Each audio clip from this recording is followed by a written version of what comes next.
So 2025లో gold వచ్చేసి ఇంచుమించు 70% అయితే లాభం ఇచ్చింది. తర్వాత సిల్వర్ వచ్చేసి 100% పైన లాభం ఇవ్వడం జరిగింది. కాపర్ చూసుకున్న ఇంచుమించు ఒక 70% అయితే లాభం రావడం జరిగింది. ఓవరాల్గా చూసుకుంటే గోల్డ్ వచ్చేసి $4,500 రీచ్ అవ్వడం జరిగింది.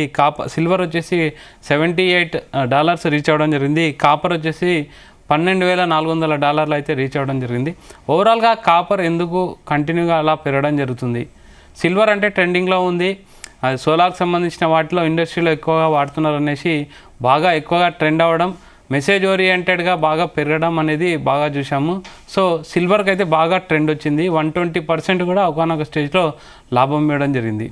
కాపర్ ఎందుకు పెరుగుతుంది? ప్రజెంట్ ఏఐకి కాపర్కి ఏం సంబంధం అంటే, ప్రజెంట్ కాపర్ సంబంధించిన అంటే ఒక డేటాబేస్ సెంటర్లో రన్ చేయాలంటే మాత్రం అంటే సిస్టమ్ సంబంధించినవి కంపల్సరీ కాపర్ యూజ్ అవుతుంది ఆ డేటా సెంటర్లో.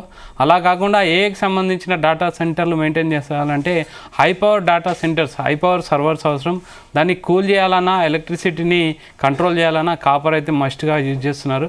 సో ఏఐకి సంబంధించిన వినియోగం ఎక్కువ అవ్వడం, దానికి సంబంధించి కాపర్ని కూడా కూలింగ్ పర్పస్ ఎక్కువగా వాడడంతో అవి ఎంత రేట్ అయినా సరే అంటే మైక్రోసాఫ్ట్ కానీ, డెల్ కానీ, తర్వాత ఎన్విడియా కానీ ఇలాంటి కంపెనీలు అయితే కాపర్ని కంటిన్యూగా కొనడం అయితే అబ్జర్వ్ చేయొచ్చు మనము. సో తర్వాత మిగతా మెటల్స్తో పోలిస్తే కాపర్ కొంచెం అంటే తక్కువ అందుబాటులో ఉంటుంది ప్రపంచం మొత్తంలో. సో అది కూడా ఒకటి అంటే కాపర్ డిమాండ్ పెరగడానికి ముఖ్య కారణం అని చెప్పొచ్చు.